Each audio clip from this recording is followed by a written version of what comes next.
Yo. So, went back on it.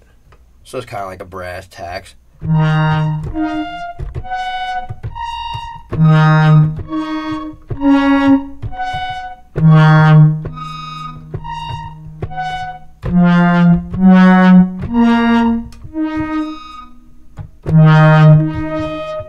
Alright.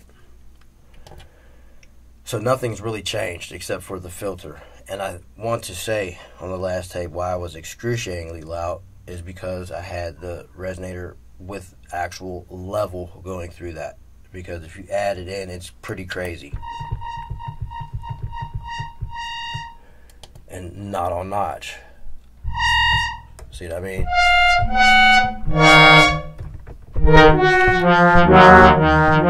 See now, cone filter, see this is where it gets cool.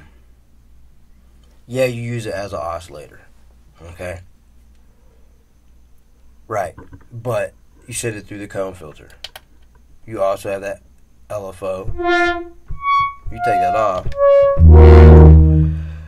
It's more of a horn. But maybe you need a little bit more.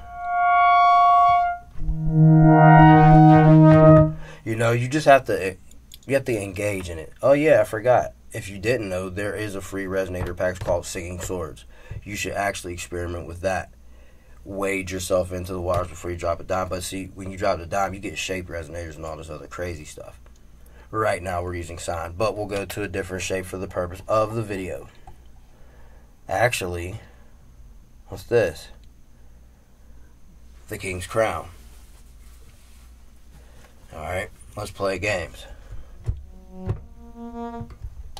That's the 50X. As you see on the screen, it's a bit different.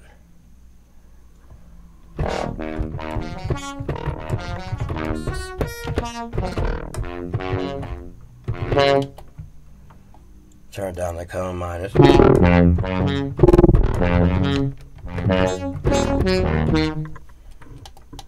You have to mess around.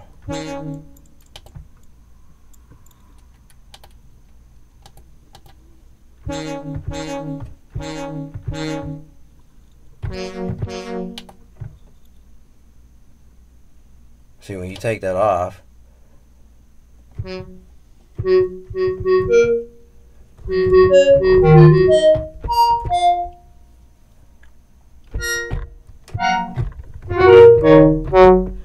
have so many different flavors that you can go through.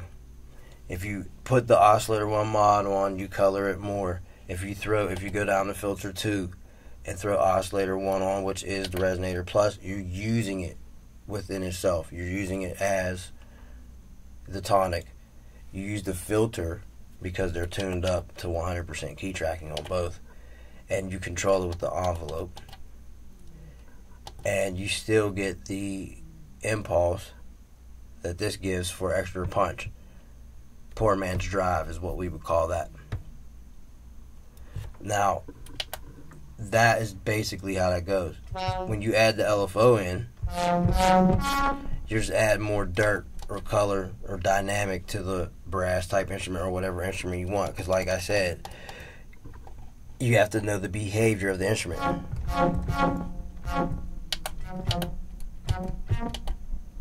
That's all it's about.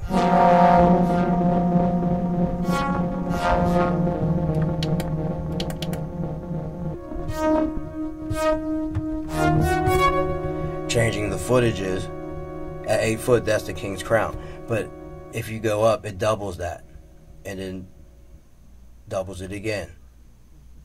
You just keep adding more partials the more you go up.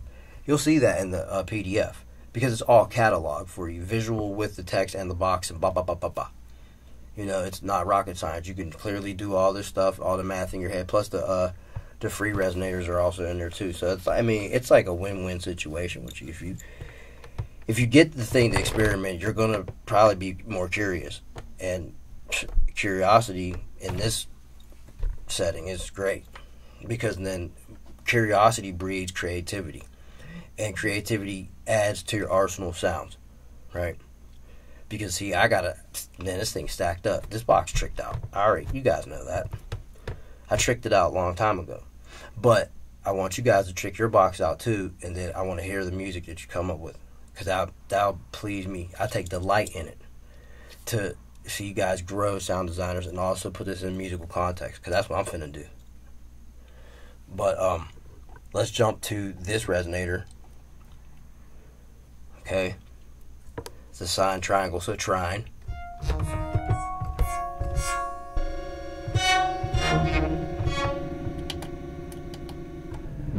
We're playing with octaves, so you have to screw around with it.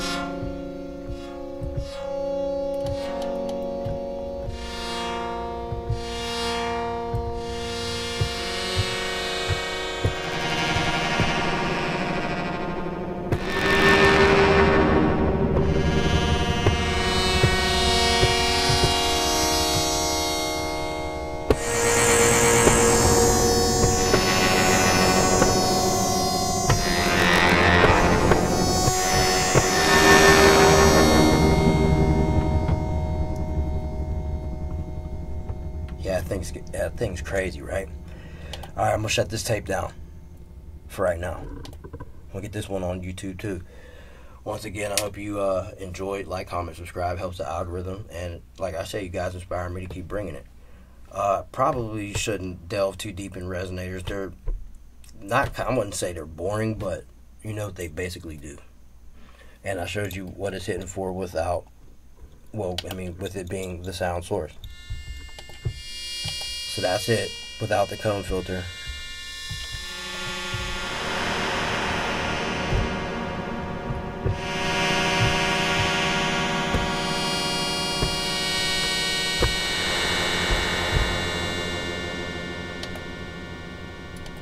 No, I just bypassed it. So, like I said, you have to mess around. And once again, since I bypassed the filter 2, the only color is the oscillator 1, but you could have added extra in with oscillator 1 mod, but we didn't. But you still see it can get interesting. LFO is moving the FM amount of oscillator 1. Had that on 25. Alright. I love you guys. I'll catch you.